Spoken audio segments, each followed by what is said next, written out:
رفتی و جا مونده عطرت روی این تن شکسته، مونده رد پات هنوزم توی این خاطر خسته.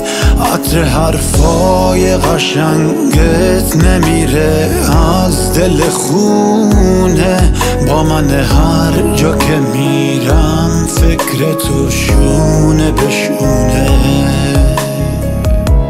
کاش میشد یه روزی بازم ماه چشماتو ببینم، گرم دستاتو بگیرم، پای خنده هات بشینم، بعد تو حتی یه بارم خواب راحتی نداشتم، توی هر حالی که بودم عشق تو زمین نذاشتم.